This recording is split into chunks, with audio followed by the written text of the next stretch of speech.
things now, people. All right, and we are live, everyone. Welcome to your Future Leaders Today Finance Call, episode 62. 62 weeks of exploration and joy and a beautiful community that is growing. Always with a common theme of supporting. I've seen too many crypto groups that have, let's say, varying levels of welcomeness and expertise that's expected. And it's the one thing we want to make sure in FLT, that whether you're a complete newbie or whether you've been in it for a long time, it's just that support one another, respect one another, because there's enough polarization in the world going on already. We don't need more of it. So we want to make sure that it remains within Future Leaders Today.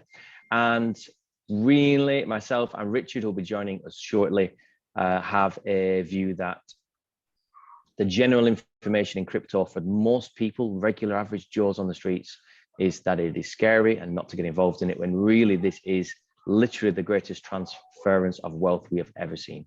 So we want to be part of that conversation to help people to literally make huge changes in your life. At least from a minimum, from a financial perspective. Money is not everything at all, does not provide happiness, but it does open more opportunities. And it's through that and through conversation and through supporting one another that we hope to help to create more rounded human beings. And at the minute, one of the biggest areas that we can help with that is in sense making and is in finance. And so that is one of the main aims of this group. So before we go into it any further, we're going to be discussing in this call, we're just going to take it back a few steps. Richard always says, and I do love it, like zoom out to zoom in. And one of the things that's not really covered is just base level finance and wealth management conversations, the sort of stuff that should absolutely be taught in schools, but it's not. The only thing that's taught in schools is how to spend it, not save it. Making money is easy, but keeping money is the hard bit. So that's a general flow that we'll be discussing on this call, but we do always make sure that we give a little bit of space for new people. I'm setting you up here, Sylvia, because I'm going to be coming to you in a minute, because you are the new face in this group. There are people in this group that have never really had any involvement in crypto. There's some people that were in that space last year, and because of this group have made huge changes and had a big positive impact in their life. And then there's people that have been in it for a long time. There's all walks of life in here. But when new people come, Sylvia, we give them a minute or two to just share, in whatever means for you, where you're at on your crypto journey, just to give us a bit of an idea so that we can make sure we use the right sort of language for yourself. So you're okay and happy to share? Yes. Okay, very fast. Well, I'm an artist. I do everything just with my body and my heart and soul, and never really cared for the money because I do. And as an artist, you already know, we don't do it really for the money. But what has happened for a year, Cirque du Soleil shut down. I'm not working. Thank God for COVID. It's opening my mind a little bit about cryptocurrency, which of course, as you said, I'm skeptical.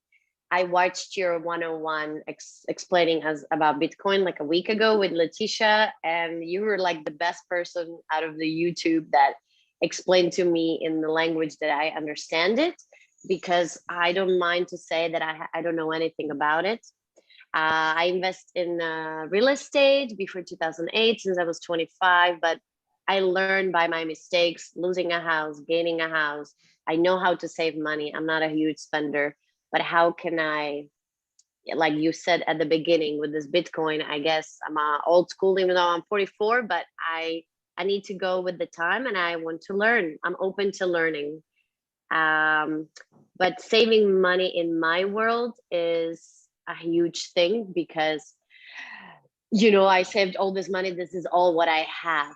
And how do I learn that making money out of nothing, like the Bitcoin, right? It's an iCloud, like you said. It's just, am I just stealing it from someone else who is smarter? I don't want to be this person invest, let's say, all the money that I have and I lose it very fast because I'm not educated. I don't know much about it and I'm gambling. I don't like to gamble. So that's about it. 1 minute. Cool. Awesome. Well, that is a really good summary. Thank you for sharing. Thank you for joining. And I'm glad that the 101 we had with Letitia was it was impactful enough. Like if it's like anything, if you can provide some value and that impacts one person, then that's at least from my side, that's job done.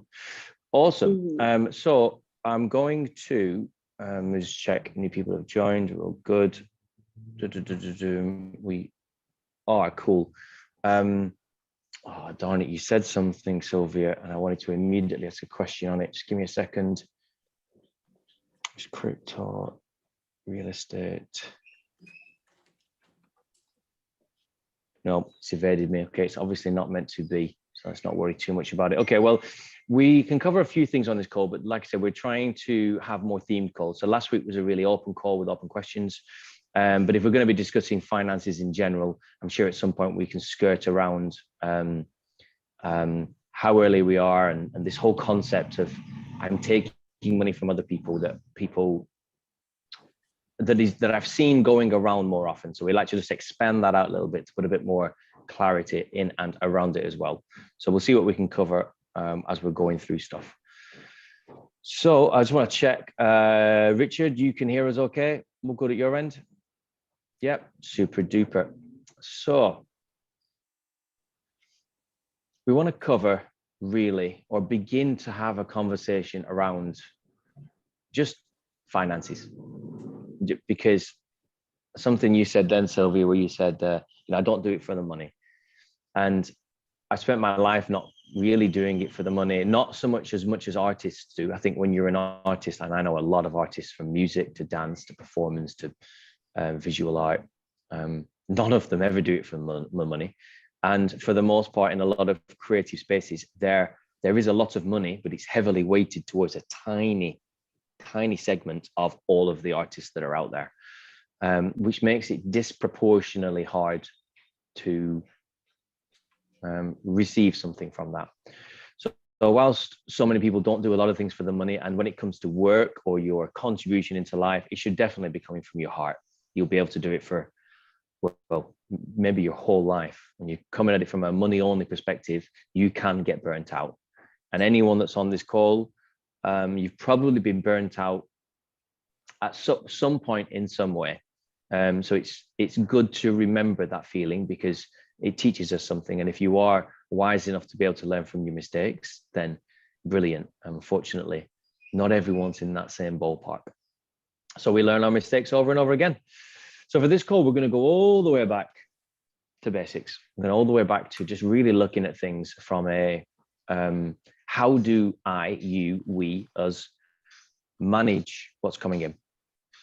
Because if I remember when I was about 14, my uncle, who was from Canada, lived in Canada, moved over there from the UK, started sharing with me about compound interest and saving 2% of my pocket money. And if I saved 2%, he built me this big thing called a spreadsheet, which when I was 14 blew my mind.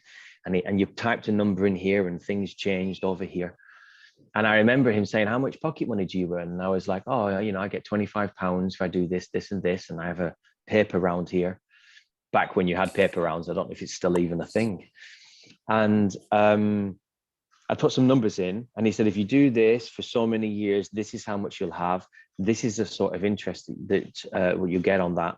And this is how much you'll have when you're 21. And it was like £5,000. And I was like, wow. And I heeded his advice for about 2 or 3 years until I really discovered alcohol, women, partying, going out, doing things that were what I deemed to be cool. And I basically spent everything I'd earned. We want to be free and we want to have a good time. Can't remember what song it is that begins like that, but that's effectively what happened. So the moral that I learned from that, fast forward now 20 years, is if I'd have continued just putting away a couple of percent every month from everything I ever earned, I would be in a very different position right now. And I have no doubt that everyone on this call would be in the same space. So what is it that stops us doing that? How do we start to do that? Because yes, the best time to plant a tree was 20 years ago, but the second best time to plant a tree is today. So maybe today we can start to plant some trees of our own. So let us have a see. Actually, before I go any further, I'm going to come to Richard. I know this is, whenever we have conversations, this is one of Richard's, I'm not going to say his favorite topic, but I know that it's a topic that means a lot to him, kind of getting back to those basics. So I wanted to see, Richard, anything you want to share on that before we start to unpack it a little bit more? Yeah, well, I think you can hear me okay. Just want to make sure. Yeah. All good. Yeah. Yeah, I think we were chatting a bit earlier, Dan, and said that we would quickly reviewed the questionnaire that everyone would fill out, and thank you to everyone that's done that. But it gave us some great insights in terms of where people were and along their journey, and you know, just the different demographics and everything that we've got. We're really lucky. But I think one of the things we promote is getting into crypto quite quickly, but to sort of get people's feet wet and get people experienced and just get them in the space, because it can be quite daunting. I think we've done that with a few people here and managed to do that. But I think once you're into that space, it's quickly quite a good thing to zoom back out and see exactly where we are, because I know I can speak for you, Dan, as well, where we both were involved in businesses at quite an early age. And I was the same as you. When I was, you know, when I got money, I spent it. I just spent it. I was never taught how to apply certain logic to money. I never really respected money either in terms of how I viewed it. It was just, you know, it was just there to be spent as far as I'm concerned. But as you get older, you can see that it's a tool basically for a better life. But being in business, what it allows you to do, you have to end up looking after your money within a business and creating spreadsheets and all these interesting things. But it's a skill you learn because you have to. And as you said, when we're in school, we never learned these sort of these tools. We never taught these tools that give us sort of you know, self-sovereignty or sort of a sense of where we really are. And being in a business, you have to do that on a daily basis. So you get used to these spreadsheets. So I'm lucky. I count myself lucky that I'll be able to just take that and apply it to my personal life. But it's so valuable, because I think once you're into the crypto space, and once you are able to go through this process of looking at what you spend, deciding whether you need to spend what you're actually spending, and then do, you know, basically a balance sheet of your liabilities and your you know, assets. Once you've got a real sense of that, it seems daunting for people, but it's so powerful. It's so powerful because it gives you a jumping off point to actually really understand where you are. And then you can actually start to see, well, actually, I can actually get there, right? And the beauty of crypto is you can get there a hell of a lot quicker. So the more you now understand where you are and use certain tools, that, you know, there's nothing really stopping you getting to where you want to get to in terms of dreams, aspirations, different lifestyle, all these different things. So they really do go hand in hand. And so, yes, I know for a fact, having looked at the responses on the questionnaire, that the people in the group that are really well, I think it was about 60% of people haven't been through this process, and about the same want sort of help with it, which is why we came onto the subject of this call. So as I say, I'm very passionate about this, and every time I take someone through this process, they're always surprised at just how much they're spending and how much they could be saving, and as a result, how much they could be investing at the same time. So yeah, has Daniel disappeared? He has disappeared. Okay. All right. I shall try and continue here. Were you after me or anyone else? Because I did disappear. Say again. Were you after me? Because I disappeared at that moment. No, Daniel sort of he disappeared. Oh, Daniel. All right. He's asked me a question. I've gone on for a while, and he disappeared. But just as a quick sort of, has anyone been through that process? I mean, I know you, Andrea, you've got your own businesses, am I right?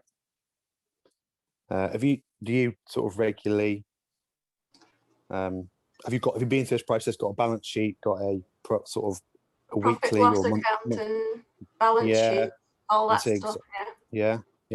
And so, well, perhaps you can just sort of say, for your experience, if you agree basically with what I just said, that whether your experience of people have been, other people, is it different from other people in terms of the way you look at it, and what value you've got from that process? I've noticed that I tend to do things the old-fashioned way with regard to spreadsheets, whereas everybody's on all these new apps and things like that, whereas I'm still on Excel, and I prefer things on Excel and pen and paper still. So, but sorry. But as a kind of process that you do, how regularly do you sort of revisit it? About every month, every couple of months maximum. Yeah. And does it change a lot? Does it help you make better decisions and things like that? Yeah, it's just things like when for example, one of the businesses, the profit was doubling every month, and then all of a sudden it just stopped and it was actually making a loss. So obviously I had to go back and re-examine what was happening that month. Was it something to do with me or something external circumstances, things like that. So you have to re-evaluate what you're doing and make some changes. But do you do it for your business, but do you also do it for your personal, personal finances as well? Yeah. Constantly rebudgeting so I can save more. Yeah. Because I tend to try and I don't just set a certain percentage of money each month to set aside for savings or to go into crypto or stocks and shares or gold or like anything like that. It's just whatever. I said, so I'm of a mindset where I'd rather invest first and then whatever's left is what I try and live off. So future first and then worry about day-to-day stuff after. I'm probably doing it the wrong way around, but I'd like to just jump in here. Sorry, I got cut off earlier. I just made a quick poll. It's an anonymous poll, but I just don't feel like you have to jump in if you want to. So I'm just curious if people can just, on that same topic that Richard and Andy were just discussing there, this is about personal finances, your personal profit and loss, or you could call it your income, your expenses, that sort of a thing. I'm interested in where people are at. So if everyone at the bottom should see, I imagine next to polling it says 1, click it and the question will come up, and then we can have a bit of a gauge to see where people are at with it, because that gives us a good idea. And when you said, Andy, that spreadsheets and pen and paper work for you, brilliant. I think sometimes, and I found this working with some clients, whether it's finances or to-do lists and organizing your life or systems, there's no point having a system that is more complex than A, what you need, and B, what you're going to do. I've seen some really good systems being implemented, but if no one uses it, then you could argue it's not a good system. So I think that's really important, is that. So whether you use paper or anything. The companies I've worked for have all used systems like Sage accounting software and things like that, which calculates all your tax, your everything.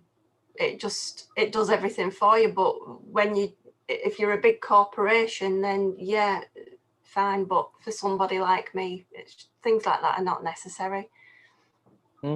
I mean, I would slightly challenge that. I'm a single company, but I could not work without Xero.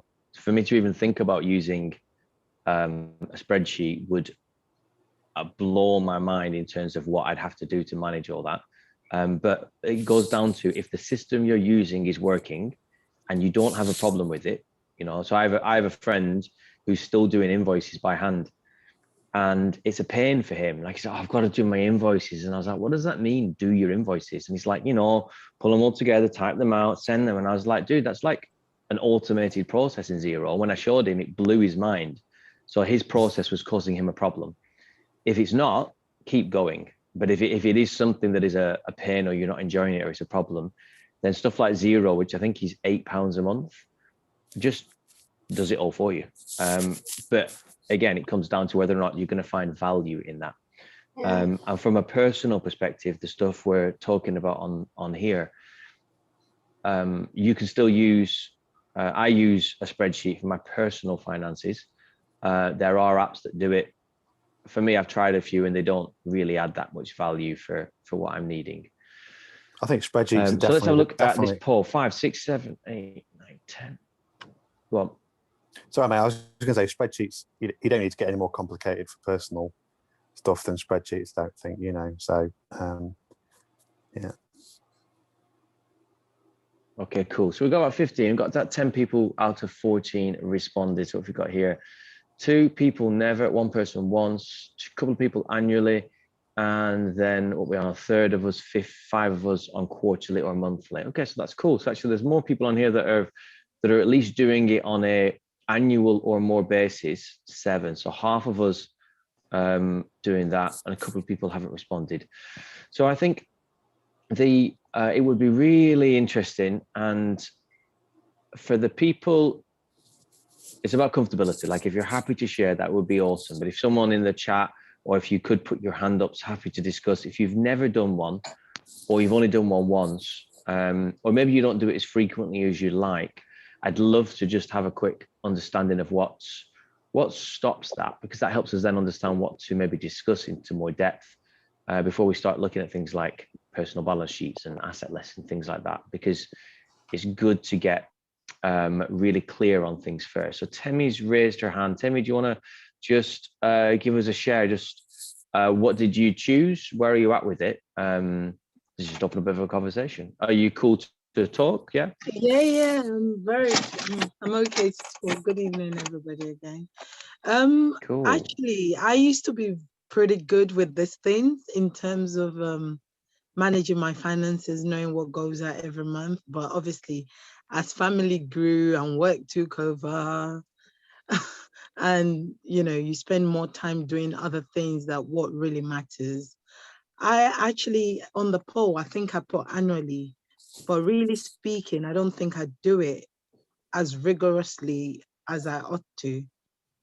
I mean, I did have a conversation with Richard sometime in the week, and I realized I used to be a pen and paper person that on a monthly basis, I see what goes out, what comes in.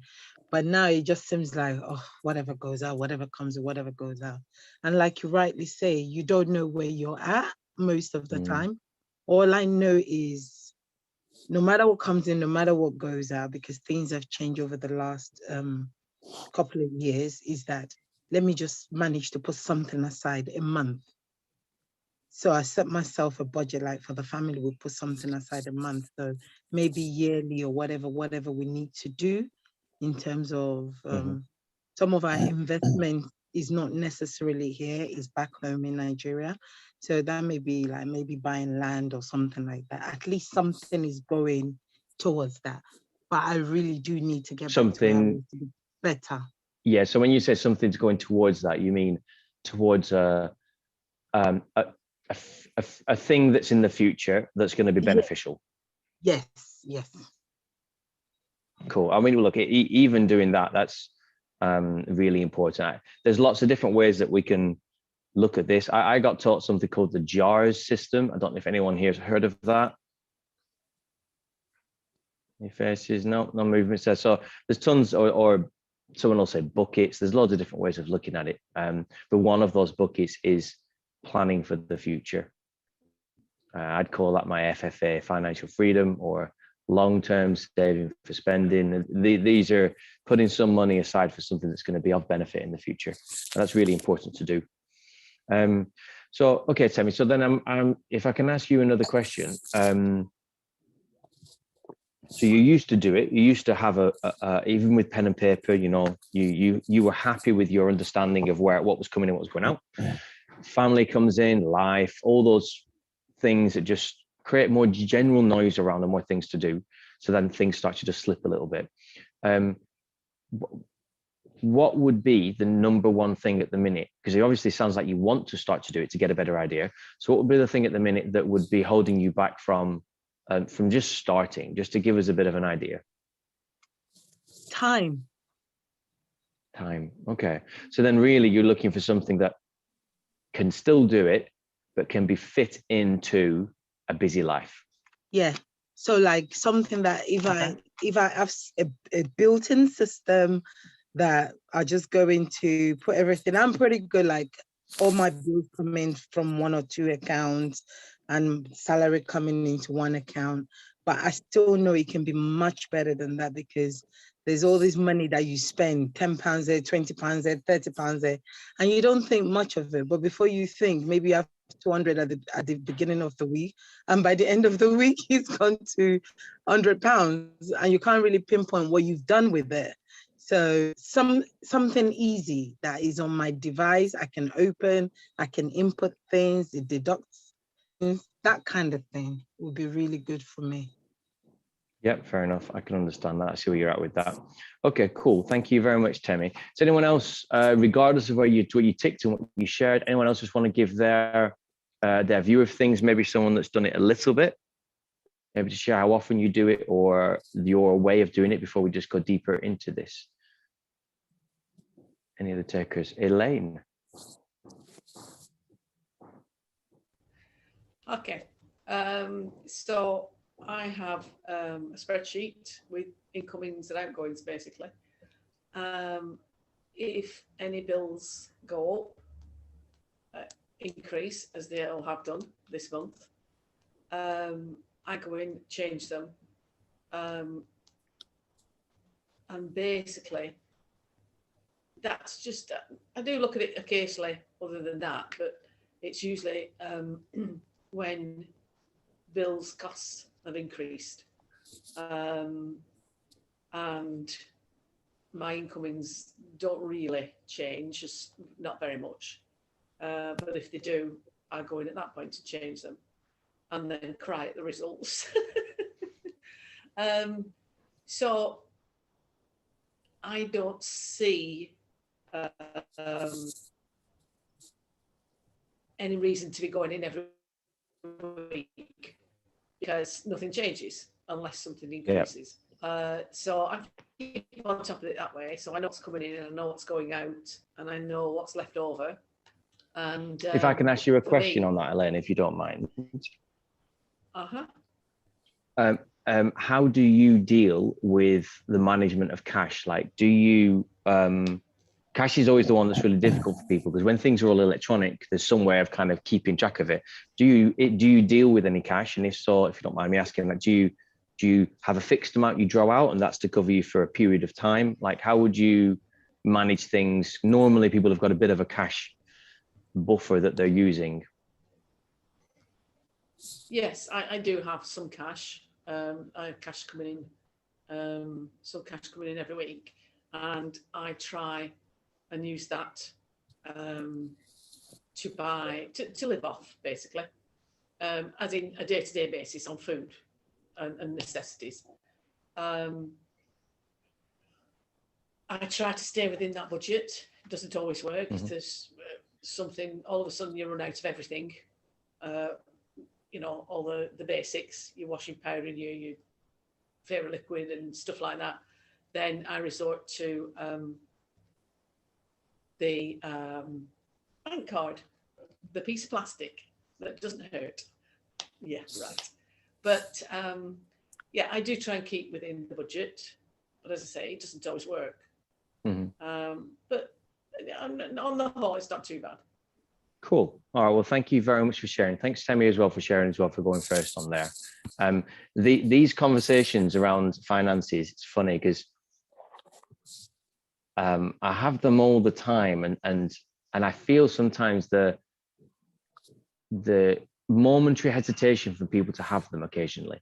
I've not felt it this time, but I'm just calling it because, like, there's certain things in life where they say at the dinner table, don't talk about religion, sex, politics, and money. and probably now vaccinations and COVID, 5 things you don't discuss at a dinner table, because they just, they polarize people, they incite people, they make people retract. And yeah, these are the juicy conversations in life that we all need to be having. And finances is a really, really big one, especially the management of it. So I really appreciate you two ladies for going first and for just kind of kicking it off. What I would like to do then, so there's 2 sides to this whole thing that we want to discuss. One is this idea of understanding what's coming in, what's going out, and the other is this idea of what we call a balance sheet, like where is the wealth within which I hold at the minute.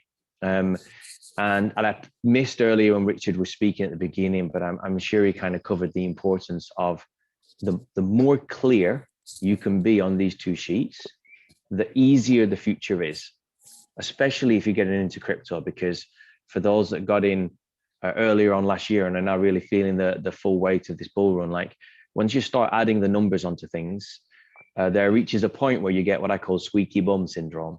You know, how many zeros do I add after the number 1 before that number becomes a big number?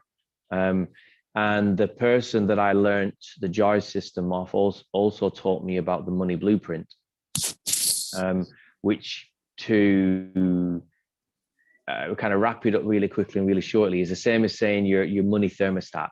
We all have a financial thermostat right now, and it is set to a number with a certain number of zeros. And if, just like with the thermostat right now, if the heat starts to build too much in that room, then the air conditioning will kick in to bring it back down to that number. And if there's too much cold air coming in, then the heating system will kick in to raise it back up to that number. And this money blueprint is most likely similar to the average of the 5 people that you know. You might have heard that saying before now. It's unlikely that the 5 people you speak to the most are billionaires if you're earning 30 or 40 grand a year. It's unlikely. Usually things settle out. We think similarly to the 5 people that we know the most. So your money blueprint comes from ancestors, parents, upbringing. None of them, all of them are wonderful. They've got you to where they are today.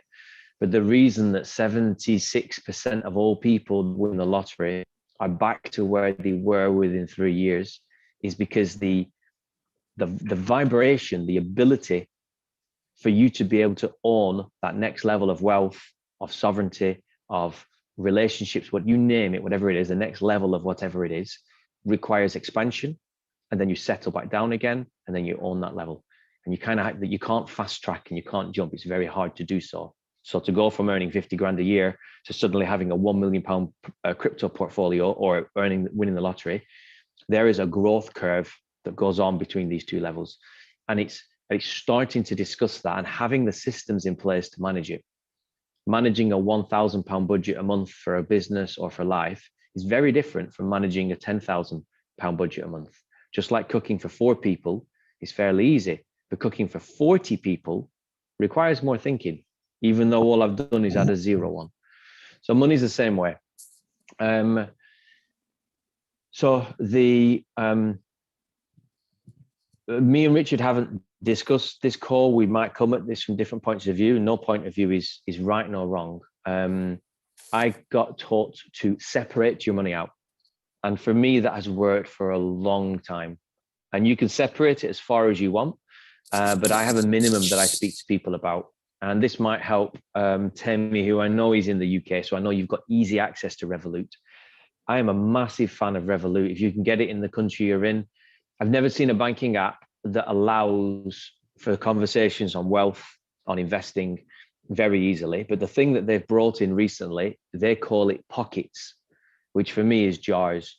And the way I used to have to do a jar system was I had to physically have different bank accounts.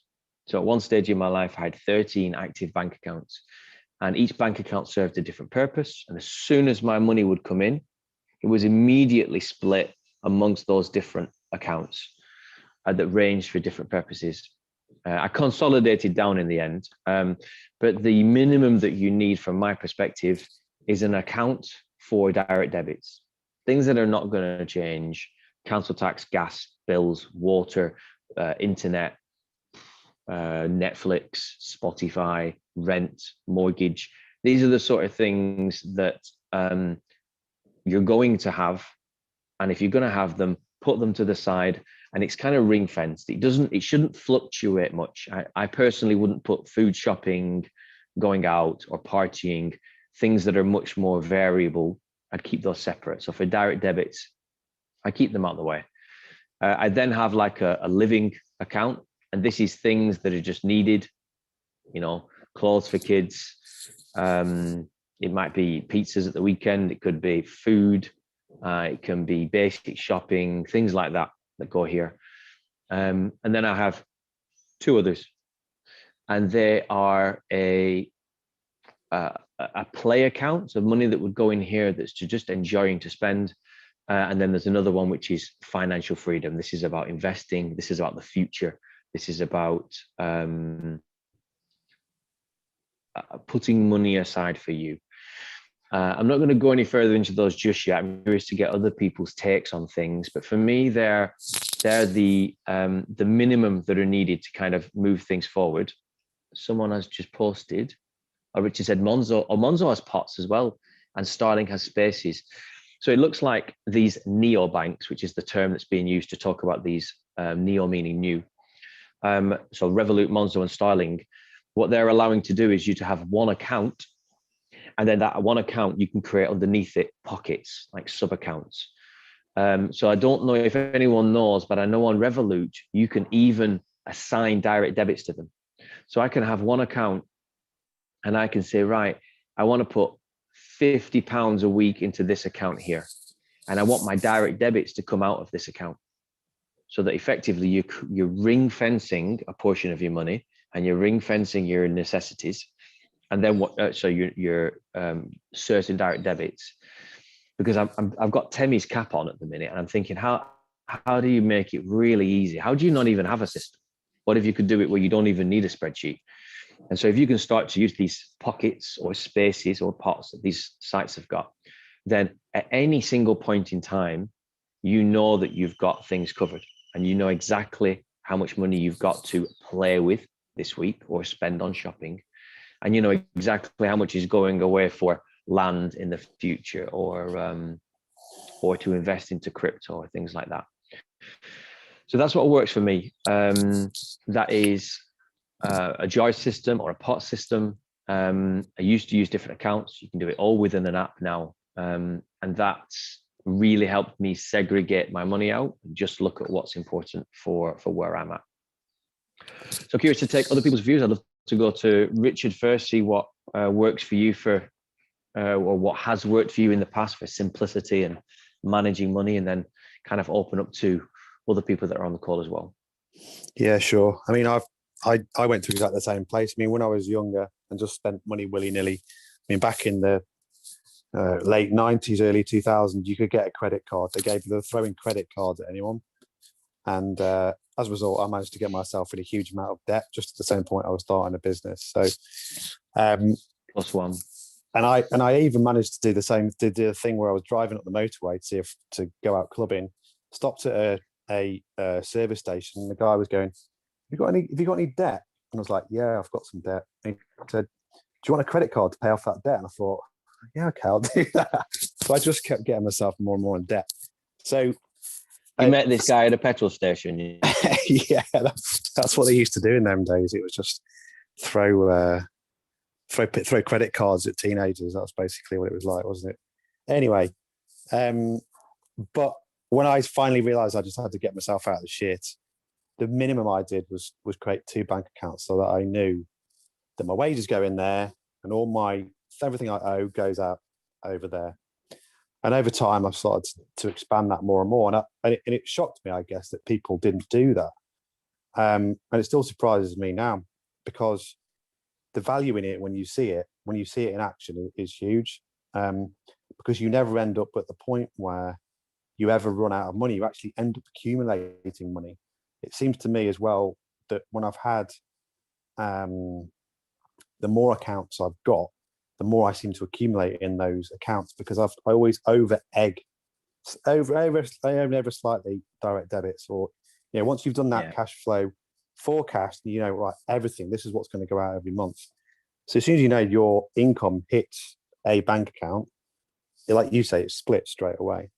And you have a direct debit or standing order account, you have your living expense account, but you always accumulate cash, and it's really, really strange. But you have to be disciplined around it. And they're usually a little bit, when you first start it off, you probably get it wrong for a couple of months, because you're sort of rebalancing the accounts. You might have to change when standing orders go out, you know, so the timing is right on it. But over time, we redid this for me and my wife and my family about this time last year, just as lockdown hit. We went, right, we're just going to reevaluate exactly where we are again. And we opened an extra 8 bank accounts because with our family. So we've even got, you know, kids' birthday accounts, Christmas accounts, our personal accounts for me and my wife, a wealth account, which we just without fail put money aside every month. So like I say, we've got about 9 accounts. It takes a bit of time, but that discipline is massive. And I actually would possibly advocate, from my perspective, and people will be different, but actually having the physical different accounts means it's harder work for you to, once you've got it set up, it's harder to mess around with that. And more importantly, spend what's in there. So my feeling is, even if you have pots potentially, if you're not disciplined in this way, you might see the money accumulate in these pots and start juggling it around within one app, rather than it just goes in. You've got to go and log into another account. If it's just automated, it's just so easy, and it's almost infallible as well. So that was my take on it. And you're never guessing. You know exactly where you are, and that just instills more discipline in your head. You start thinking, do I really want to go and spend that on this or whatever? There is a balance to be found, and you don't want to have a boring life, but it depends what your goals are. If your goals are to stack Bitcoin, all those, that should be a priority. You know, you're thinking 4 or 5 years down the line in terms of where you actually want to get to, you know. And I think Temi touched on it earlier, where when I was talking, you know, just talking about those decisions, those buying decisions, you know, you might go and buy a Costa twice, 2-3 times a week on your way to work or whatever it might be. You know, that's possibly 3, 4, 5 quid a time. And over the course of a month, that might add up to 200 quid. But the way I look at that is, well, if you take that 100, 200 quid and put it in just something like Bitcoin at the moment, that 200 quid in 4 months' time could be worth, you know, 400 or 500 quid and so on and so forth. So, you know, everything you decide to, every buying decision you make, and the thing that when you're not that disciplined, because you don't know exactly where you are and where you want to get to, you just chip away at your potential future wealth and your future dreams potentially. It sounds dramatic, but I really do believe that, because I've been on the other end of it. This is the difference between delay gratification. What was the Exactly. they did a study on and people correct me if I'm getting this totally wrong, but they did a study on a lot of kids, and they got them into a room and they put some marshmallows in front of them or some sweet, and they basically said to the child, every minute or every 10 minutes that you wait and you do not eat the sweet, we'll add another sweet. And then they basically left the children, and they just left them to their own devices, and they waited to see how long each child took until they ate the sweet. They then followed these children throughout their whole life, revisiting them every 5 years or over a period of time, all the way to their adults. And what they correlated was that the more a child could understand delay gratification, the longer a child could hold out at that young age and not eat the sweet, the more successful they were in life. Because it's like we're trained, especially with the dopamine hit from social media, from sweets and sugar, we're trained for now. Like, I want the thing, I want the reward now. And most of us, like we've said on many calls, most of us overestimate what we can achieve in a year, and we underestimate what we can achieve in 10 years. And I'm determined to write a book one day called It Takes 10 Years. because every book out there is like, get rich quick now and change your life now and, become confident overnight. And that's certainly not my experience. If you can just give yourself 10 years to achieve whatever it is you want, you can change your whole entire life. But just give yourself some space to do it, because we're human beings, and like in Temi's situation, we have shit going on, and you can't just suddenly become super focused and do something. And I think if you give yourself some space and time, you can get a lot done. What Richard's sharing about there then is literally having bank accounts, and that helps with not seeing it. In this day and age now, at least in Europe, you can open up app bank accounts on your phone very easily. I find traditional banks now so archaic, I literally can't work with them at all. That's just my perspective. Once you've opened up a bank on one of these app banks, they're just, customer service is there at the drop of a hat.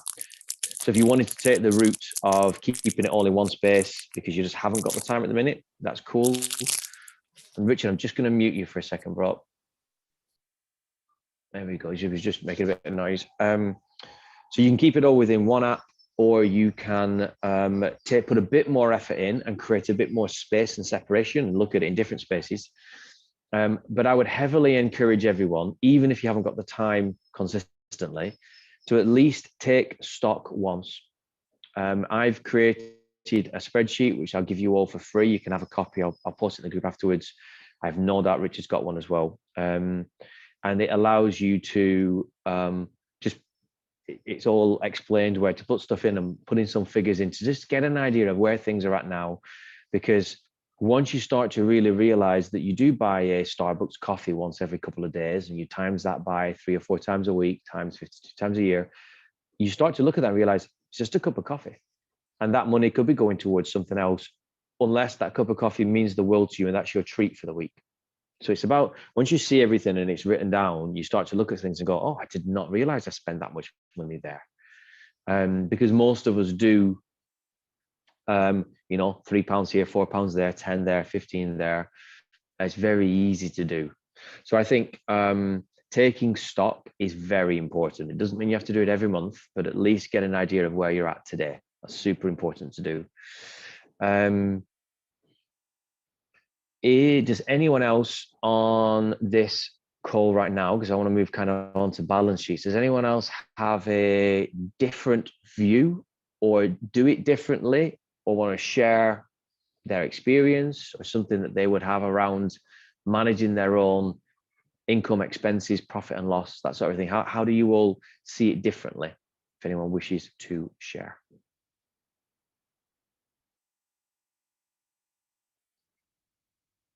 No takers?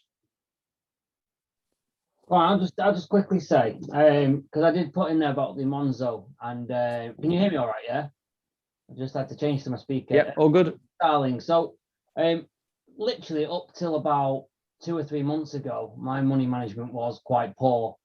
My money comes in daily, so I use an app called Expense KPI, which gives me wallets and I upload my income daily and my outgoings daily or whatever comes in and out. So I manage it like that. But I have 3-4 bank accounts, but I manage most of my money separately based on personal and business.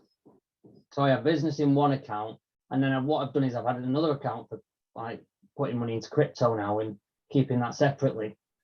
But for people who want to manage it, with Monzo, you can set up the pots and you can have budgets and targets. So I have a target in which to keep my monthly expenses flowing. And it tells me like you've got so much money left for this month to spend until the end of the month. And I think for people, who need that visualization, because I'm a very visual person, those things might come in handy for those. So, and Starling itself, it uses very nice, like it uses spaces and different wording. But I would personally encourage people to start looking at digital banking and these apps as well, because it has helped me hugely into managing and looking at it. And I end up looking at it weekly now instead, and it shows me, it breaks it down for me to how much you're spending, what's it on, and what your income is. You can easily see that without having to mess about trying to, and then you can literally just jot it down, quick calculator, and actually physically look at it, but you don't have to go through every little bit because it's automatically there, and you put it in automatically as well, so you make it more of a physical effort in the same time. It makes you actually care about your finances because you're doing it with it rather than trying to go through a spreadsheet, which can be, some people like it and things like that, but it can be a little monotonous and a bit automatically. Whereas this is a bit more, you have to be in it and it engages. You can also make a lot of mistakes in a spreadsheet as well. That's something like, unless you're quite au fait with them, spreadsheets are wonderful, but I have made some massive faux pas with spreadsheets. So what you're referring to then, Richard, were you referring to, I've seen it on Monzo. Monzo has like a, £500 to go until the next income. And it has like a little, like a thermometer moving down. Is it Monzo that does that? Monzo does that one, yeah. And you can see it on above. And I've not seen something like that on Revolut. No, not on Revolut yet. They're still developing, aren't they? Really. But with my expense one, because it's book at KPI one. Literally, I can go in. Sorry, can you just type that name? I was trying to find it. Can you just type that name into yeah, I'll pop it in chat. a second for you, and I'll do it in a second for you. But I can put a budget in for each week or month based on something, and it breaks it down for me into graphs, so I can see daily what's coming in, what's going out, and I can see it on a calendar as well, so it gives me in digit form, rather than, so you've got different measurements, and that's just a free one. I don't even pay for that yet, and it gives me, it's quite an interactive app for people who make daily expenses, because I have to take a picture of the receipt or take a screenshot of the digital invoice or whatever that pops in as well, and I have to attach it with it. So I make an effort to do that now, and it's made me more conscious of what's going in and out. Yeah. Daily basis and monthly basis. But that's someone like me who has an income coming in daily and things having to go out daily, but it can still work for those people who are doing things like that weekly and monthly basis as well. So I'll pop it in a second on the chat for you, and then people can have a look. But is it fair to say then that you feel more empowered from this now? Because even though it's taking a little bit more time, sounds like you have a much better awareness and understanding of, the income and outcome of your life. Yeah, hugely.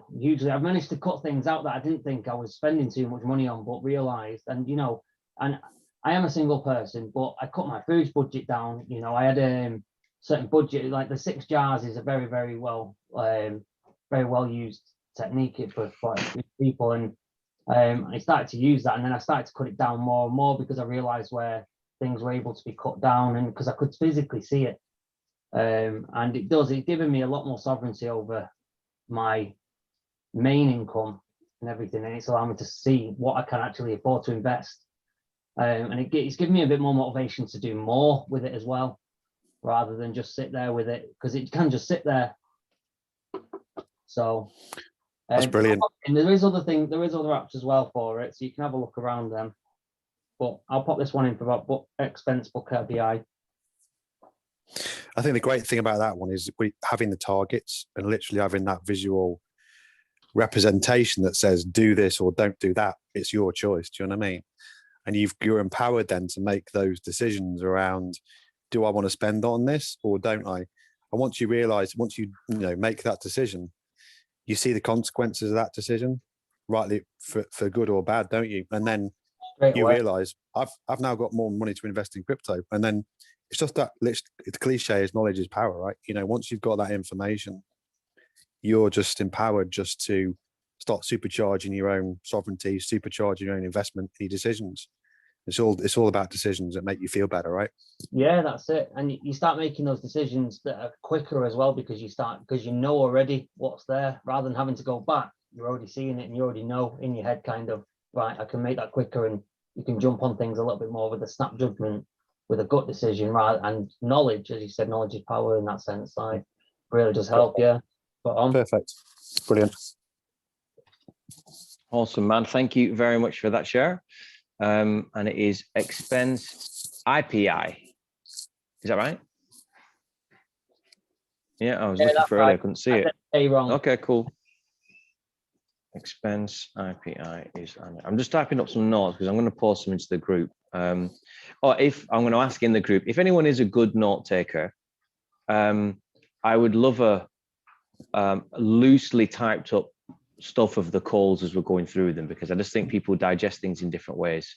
So if there is anyone that's on this call, or you know someone who wants to just help and support me, Richard, just run these calls just out of our own heart. But we just love it if someone is a nice typer and just wants to paraphrase things and stuff like that. But I do my best with it. So, all right, we're coming to the last third of the call, last 20 to 25 minutes. What we want to move into is balance sheets. Before I do, I don't have time to make a poll. I wanted to just get it. I might just do a quick poll just to see how well that that first bit on expenses just works. But I'll get into this next bit first, and then I'll get a poll set up to get feedback from the first bit on expenses. So the other important document, or the two most important documents, one's that profit and loss, income and expenses. Where are we at? What's coming in? What's going out? And we want to make sure, generally speaking, that we're staying afloat. The other one is a balance sheet. It took me a while in business to really understand why a balance sheet even counts, and now it makes perfect sense. And so, a balance sheet is a summary, let's say, of all of the things that you own that have value, and all of the things that you owe, which you have to pay out. So you might have things like on a balance sheet, you might have things like your house. You could have, well, let's stick with these things. House, if you had investments in gold, metals, silver, stock, crypto, you can go to more exotic things, fine wines and all that sort of stuff in that world I don't know much about. Some people would argue that you can put on a balance sheet your car, and other things like that. But then we're moving into a space where every single year these things depreciate in value. So it's okay putting a car on there, but then the next time you do it, you need an accurate value for that car, or an expensive computer, things like that. So we have assets, things that go up in value over time. You've got some assets that depreciate over time, technology being one of them. And then on the other side of the balance sheet, we have things that cost you money. So maybe the house has a mortgage, so that would go on there. Maybe you have a credit card debt, that would go on there. Maybe you have a debt to a friend, that would go on there. So, and what we're left with is when we take the value of all the things that have value, and we take off from it the total amount that is owed out, we're left with a figure. This will be called your net assets figure. And it's important to start to understand this, because sometimes you can be investing. In fact, there's loads of memes in crypto about this, where it'll say something like living day to day on bread and beans and only drinking water, but sitting on a 200 grand crypto portfolio. And there's a lot of people in the crypto sphere who, rightly or wrongly, people will see it very differently. I'm just going to mute you, Paul, if you don't mind. Sorry, bro. They'll literally shrink their life down and spend as little as possible and live incredibly frugally, without much, in exchange for being able to put as much as they can into their assets. So from a profit and loss perspective, they could look skint, like no money whatsoever. But from a balance sheet perspective, they're actually sat on quite a lot of money. And so that's why it's important to understand them both, because they're very different and they tell a very different story. So it's good to do a balance sheet, because you could think in fact, I know there's some people on this call who have gone through a period where they feel very poor. They don't have much money. But the minute you get them to do a balance sheet, they suddenly realize they're sat on a very healthy portfolio. And they can't touch it. I mean, they could sell it, obviously, but they forget how big it is. They forget how much it's grown. They forget how much impact that's going to have on their life. And so both of these sheets are important. So before we open that up, I'd love to get Rich's take on that. see what you think about it, bro, and then we'll see what other people got to say. I don't think there's much more to say other than it can be an upsetting process. Upsetting both result. of them can be. Both of these can be triggering processes, but the truth, what is it? You shall know the truth, and the truth shall set you free.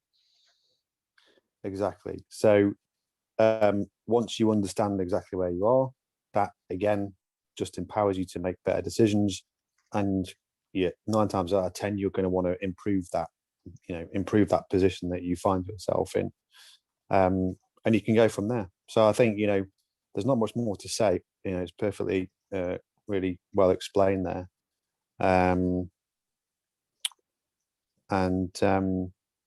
It's and just to reiterate, I don't think that's the kind of thing you necessarily, unless you're in crypto, of course, you want to revisit every month, because if your crypto portfolio can change dramatically over the course of a month, so it's quite useful to do it from that point of view, but you don't generally have to do it quite so often. So it's not such an arduous task, and it's relatively easy to do as well.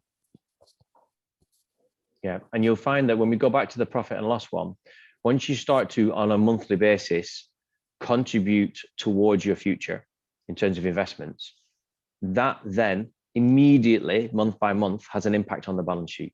Because if I'm putting £50 a week away, £500 a month, whatever it is, $1,000 a month into crypto, whatever I allocate, as that starts to go up, then the total amount of assets you're holding increases, which means on the balance sheet over here, that number goes up, which means the assets minus the liabilities, you now have a healthier net assets result. And that's what we're really looking for. So by starting to get clarity on the expenses and the income over here, we start to build a better balance sheet. And like Richard said, it's not something you got to do every single month. And I've been in all positions. I've had no assets and a large amount of liabilities. I've had a lot of assets and a lot of liabilities that bought some of those assets. And sometimes you can, there's a lot of schools of thought on this. There are certain people, like, for example, Rich Dad, Poor Dad, Robert Kiyosaki, who a lot of people have heard about. He at least was a massive advocate of debt assets. He's like, get in as much debt as you can, use that money to buy things that make you more money. And I followed that for a while. And then there's people that say just absolutely never get into debt. Debt is debt's not a bad thing. There's good debt and there's bad debt, but it needs management. And I got a credit card at 18, like you did, Richard, and I got into heavy debt. Luckily, I got myself out of it. Don't think I ever told my mum. She is on this call. So Mum, I made a bit of a fuck up, but I tell you what, I did fix it. It took a while, but I got out of it. I never wanted to tell you because I was really scared. So having debt's not a bad thing, but there's been times I've done a balance sheet and it's painful because you kind of want the assets to be bigger than the liabilities, but then you look at it and it's like that. But it is what it is. So once you see that, then you start to make a decision on how you're going to work yourself out of that and rise out of it. And there's the spreadsheet I'll share with people afterwards. Sorry, Richard, I'll come to you I'll just go in a second. I did a whole calculation for 5 years on the difference between paying the minimum payment on a credit card that you owe money onto versus taking this month's payment and fixing it at that month's payment forever. And credit card minimum payments are designed to never get paid. It's like the rabbit in the hare, the rabbit in the hare, the rabbit in the tortoise. You'll always be paying off a minimum, but it just keeps going on and on and on and on. When you set the figure and you set the amount, it's paid off in a fraction of the time. This is the same for mortgages as well. So paying the amount that they say is designed to keep it going forever. And if you can just change that a little bit by a few percent, by instead of paying 5%, that might be 50 quid, instead you just pay 50 quid permanently, you will massively reduce the amount of time it takes. Go on, Richard, what were you going to share? I can't remember what the point was that you made, but I was just going to chime in. I think basically what I was going to say, but the two things do work really well. Yeah, they do work hand in hand. Once you've done your balance sheet and the profit and loss, they, you know, those two things massively go hand in hand. That they feed off each other, because you can see the result. You know, you can see the result, the decisions you're making on your net, you know, net assets, basically, the decisions you make taken through the monthly cash flow, profit and loss, all those sort of things, basically. And it can change dramatically quite quickly as well. Definitely. So let me see if I can create a quick poll. I should be able to edit. Give me a second, guys, because I would love to just see. Same sort of question, and it's going to be personal balance sheet. Never once and then why? Make it anonymous.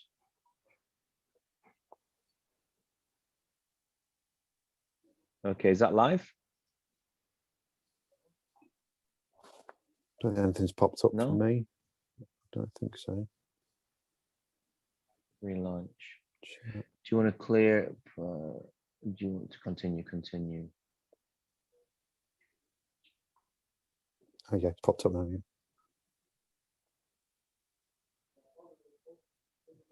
Has the question 2 ended? They come up there as well. Yeah, it's come up now. Yeah.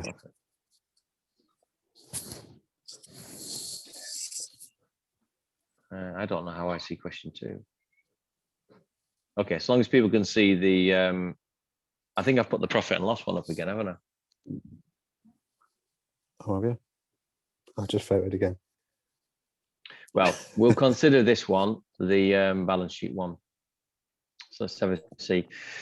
What I would love is for anyone else to share their experience, especially what I'm thinking about here is the people that trade more or have been in investments for longer, is how do you go about understanding your balance sheet? And have you ever had a time where you felt skint, cash flow skint, but yet you actually sat on a very alternative amount of funds? Getting a lot of nods there from Andy.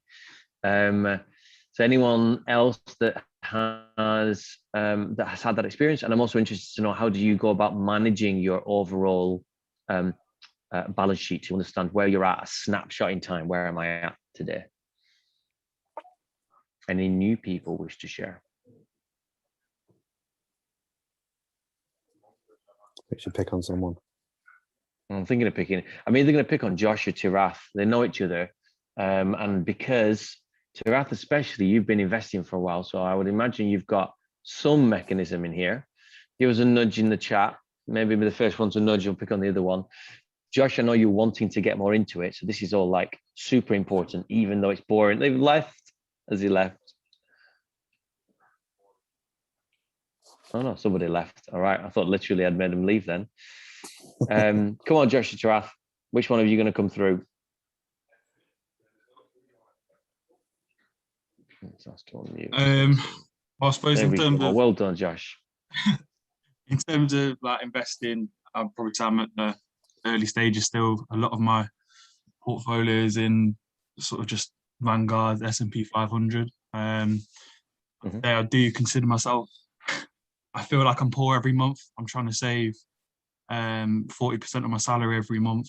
And it's towards investments and then essentially living off the rest of it. So by the end of the month, I'm beans on toast, to be fair. But yeah.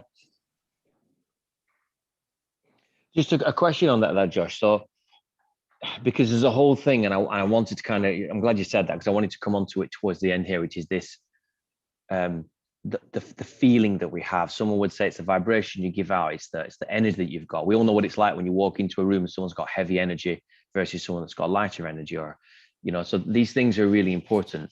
So when you're living hand to mouth and having beans on toast, even if you've only got money in S&P and Vanguard and stuff like that, do you have a process for actually understanding I use the term balance sheet. You might use a different term, but do you have a process for looking at all this where you've got investments to actually see the value of what you've got right now, your investment total?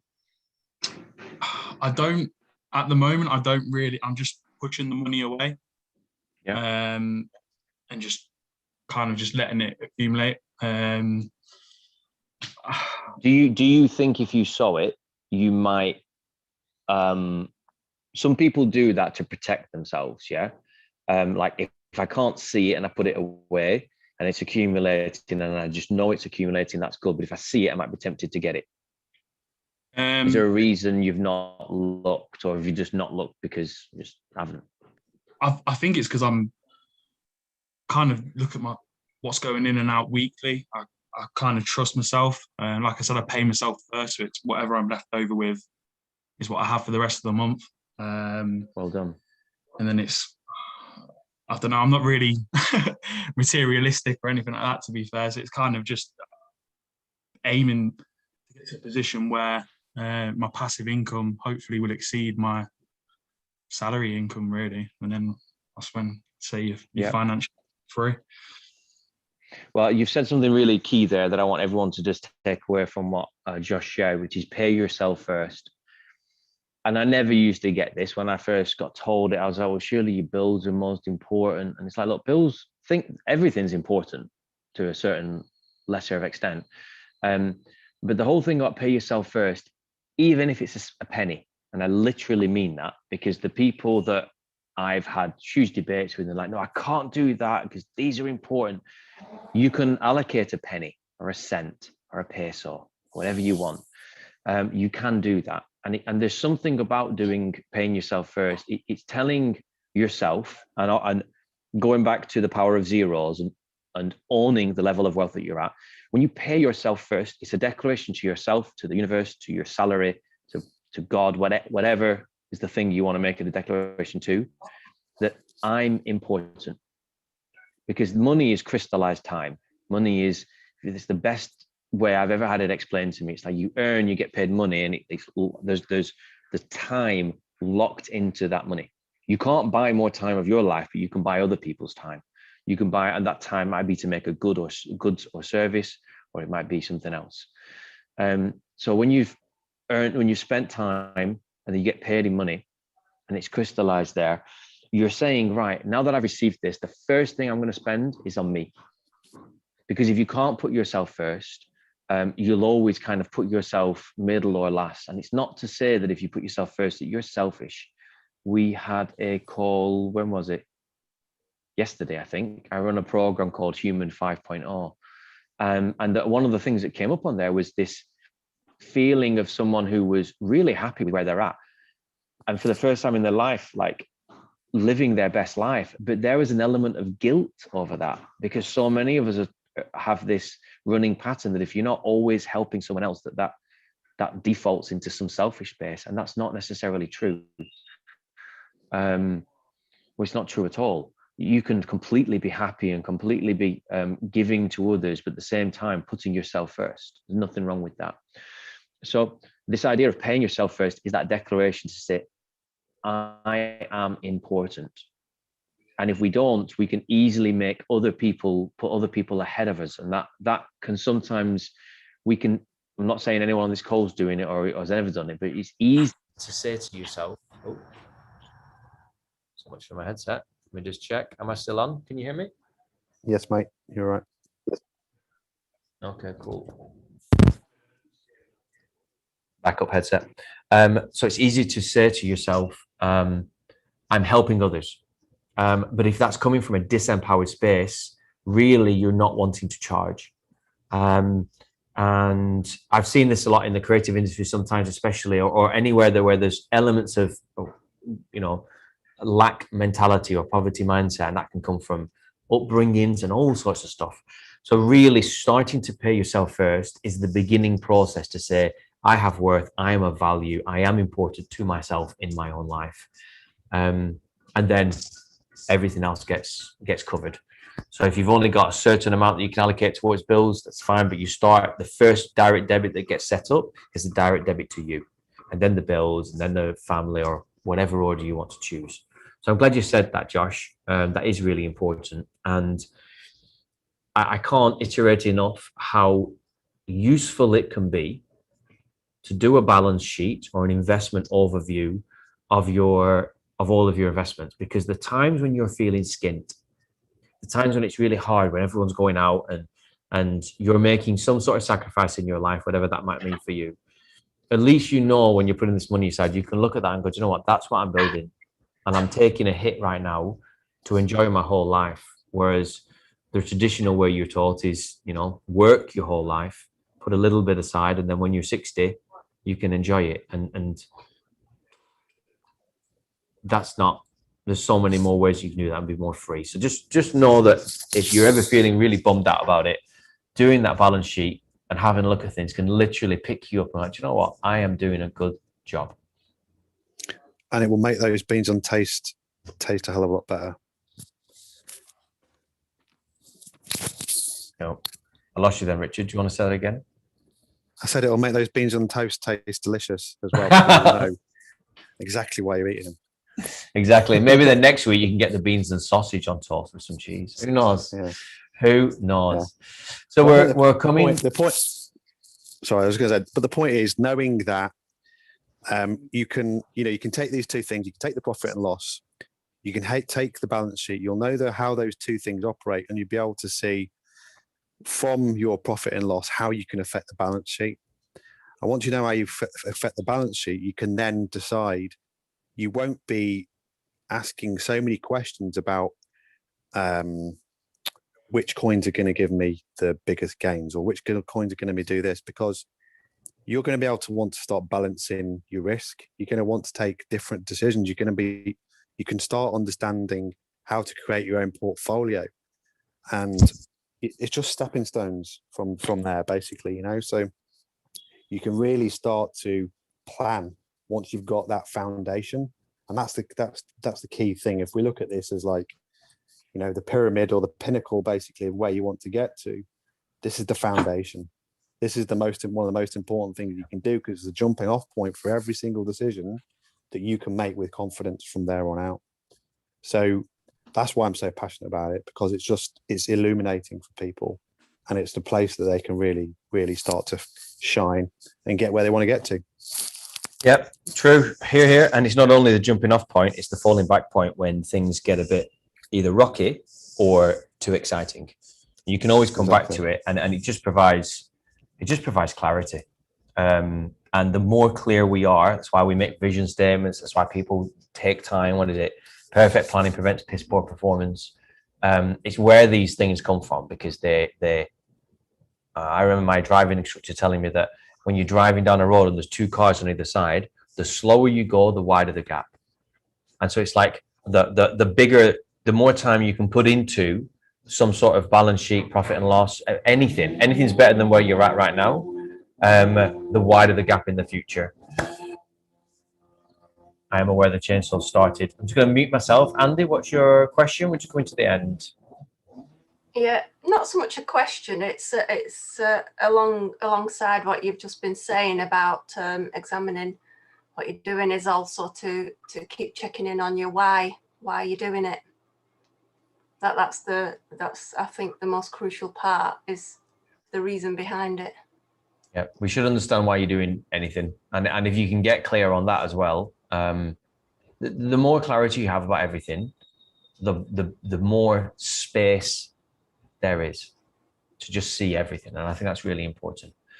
I'd love to, because this goes a little bit different. I'd love to do a really quick round robin, either like 5 words or 20 seconds from each person, just on what you can take away from this call, because there's a lot of practicalities in this, but I'd just love to get a little bit of an insight from people. I'm just going to start with, if it's okay, Temi. I'm just going to go in the order of my screen, which is Temi, Andy, Richard, Elaine, James, Alan, Sylvia, Peter, Josh. Am I feeling like you're picking on me? Well, I hope you're just literally on to the left of me. Oh God, I need to get on with it. Really, it just maybe compound what the discussion I had earlier with Richard in the week. And I think I'm in a good place to do that now. So thank you. Thank you. Thank you so much for bringing it on. You're welcome. Thank you very much for joining and for sharing as well. The first share, always the hardest. Thank you, Temi. Andy? For me, it just occurred to me after all this chatting about profit and loss and statements and that is to forecast as well, future.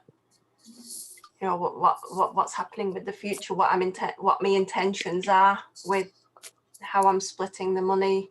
Obviously, because I do stocks and shares, gold, as well as the crypto, and property.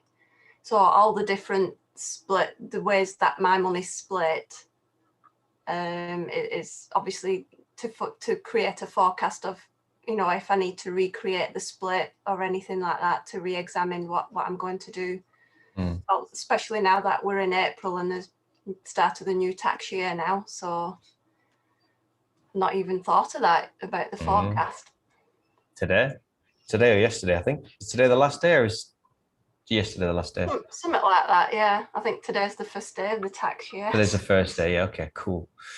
Awesome, well, thank you very much for sharing. Richard Almeida? Always pops up too late. I think for me more than anything is again, just touch on the forecasting side, but the mindset, you know, what you say about the 10 years, you told me this before, you know, it does take that time. And for the last 3 years, I've been working towards where I am now. And, you know, I'm really happy where it is. And I have a much bigger clarity on the positive interaction with wealth and money now. And you can start to see that with my daily activities and everything. So, you know, taking away the forecasting aspect and making sure that I have that positive mindset in 10 years or 7 years time now will definitely come out of it. So that's my take. Super duper. Thank you very much, sir. I'm going to come over to Elaine. Then it'll be James, Alan, and Sylvia. I now need to do a personal balance sheet.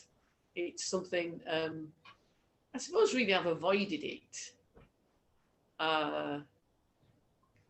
But I think actually putting it down on paper will just clarify things and make me understand, help me understand where I am better.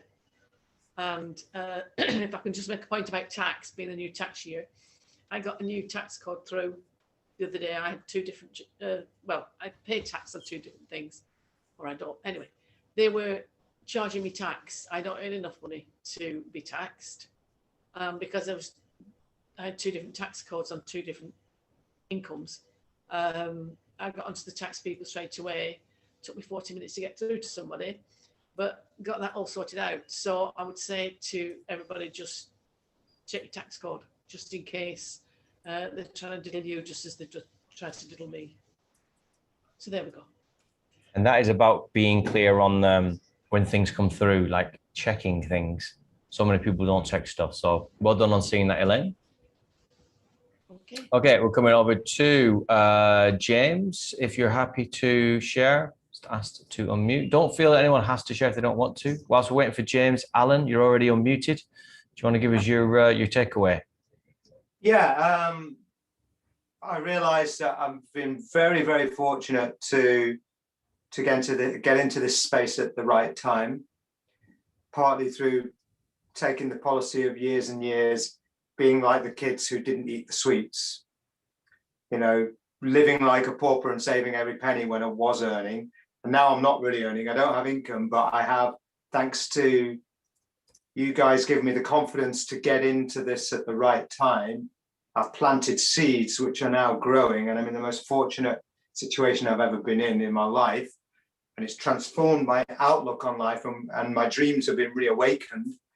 But I have not been keeping track on it in the ways that you've outlined in this call.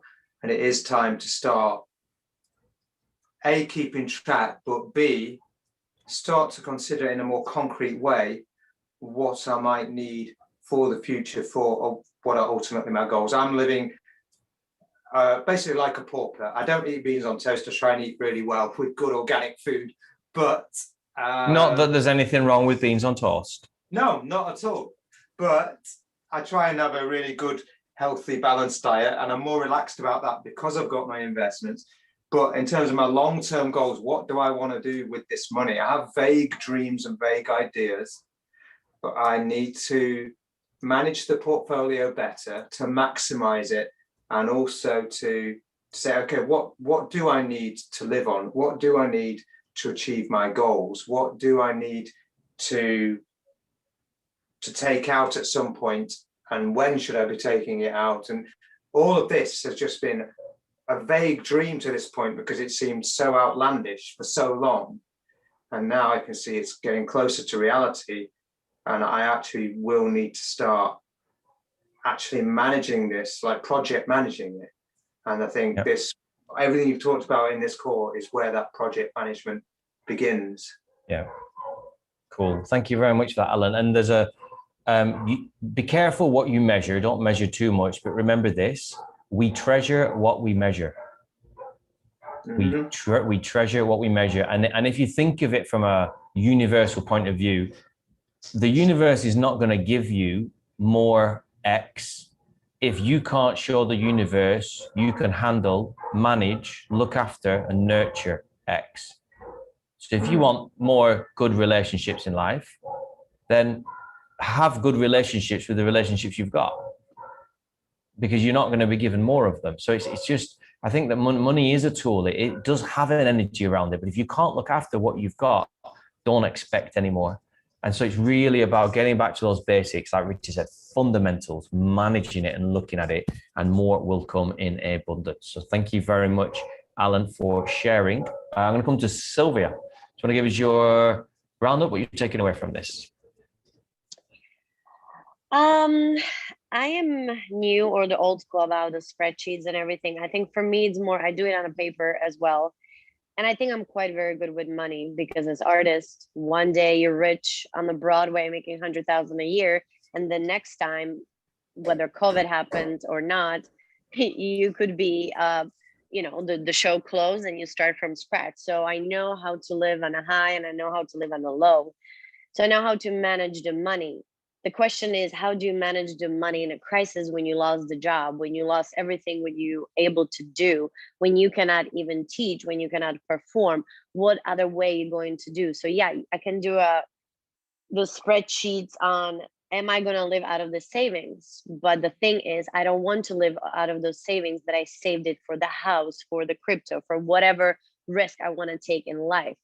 So how do you regenerate, right, the income? How do you make it? I don't need to make spreadsheet. I cut all my expenses in this whole year, whether it's the phone, and it's possible to live on so little. And I always knew it. It's more about the little savings that you have. You're going to keep it in the bank that it crashes, or what is the right decision to take the risk, certain percentage of it on a crypto. If you lose it, you lose it. If you follow your dream and open something, in a real estate, or you just live out of the savings and hoping for the best, when everything reopens, I can work, and then I can make my spreadsheet, and then I can build the future.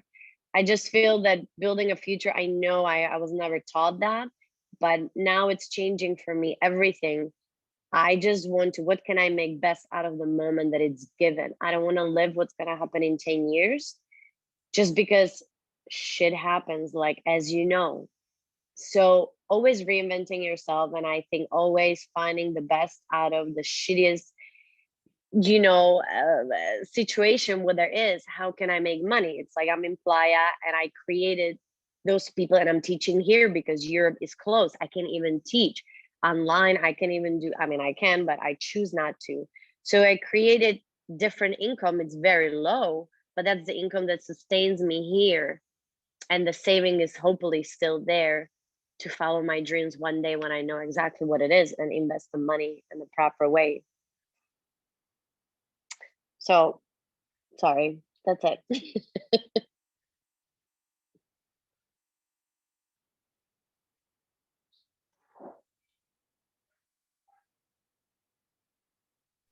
Am I? both mute. All right. Sorry, I was talking then. I missed the beginning bit, Sylvia, because my computer decided to go for a wobble. Don't worry, it's all recorded. I caught the back end of it. What I will say is, what I did catch is, it's really important that people, whatever they choose to do, it meets their values. Like even with FLT, me and Richard spent enough time sometimes. There's so many different views of things, and we've settled on, well, people are here to for whatever we've created so far, and anyone that turns around and says their way is the best way, would scare me more than anything. So it's important that you do follow what you want to do, and I know you wanted some ideas and information on, you know, what to put into crypto, if you should, and things like that. We can definitely cover that. Sorry we didn't get much into it on this call. Some of the other ones I post will answer that, but feel free in the group to kind of post those questions again, and you'll get my take. Rich has taken a few others as well. But thank you, Sylvia, for joining on the call, and we do hope to see you again. Yes. So I'm going to have to cut you there, sorry, Sylvia, just in case, because we're short on time. Josh, do you want to put your 2 pence in? And then we've got Ray, and then Paul can't, and I know Peter can't either. So Josh and Ray, last two. Personally, for me, probably, I think having an okay foundation. I think the next step for me would be to try and find multiple sources of income to just increase my income. And I suppose directly related to this call, probably going to check out some of the Monzos and stuff like that, just to see if I can automate my personal finances. So yeah.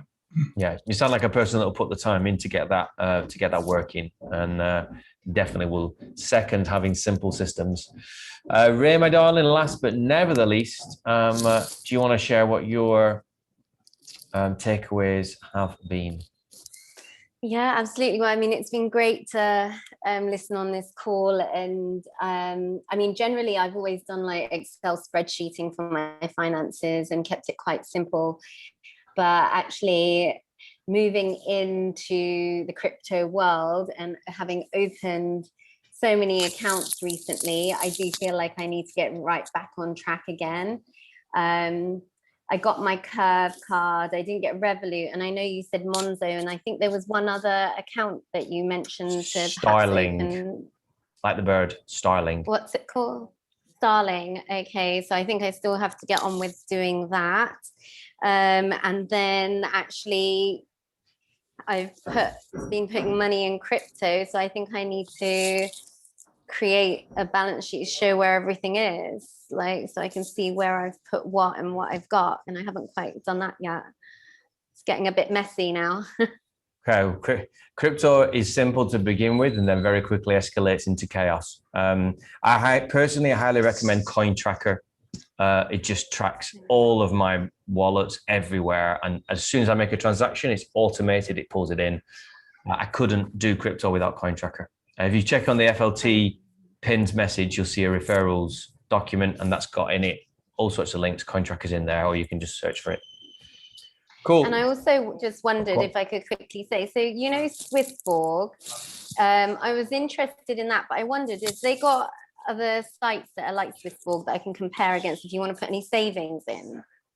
For compound interest or something, isn't it? Yeah, if you're just looking at compound interest, Swissborg and Celsius are two of the best ones, but they're slightly different. If you post that question in the group, because that's a good question for the groups, we're just really, well, we're 10 minutes over on time, and it'll probably take, I want to talk for about 5 minutes on that because there's a lot around it. So just post that public in the group, and I'll do an audio message in the FLT group with my view on it anyway.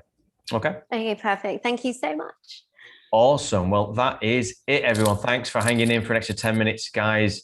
We've been over on a few calls recently, so a slapped hand wrist for myself there, but sometimes we just got to rock on with it all. So for the new faces, for Sylvia, for those that come back each week as well, thank you very much.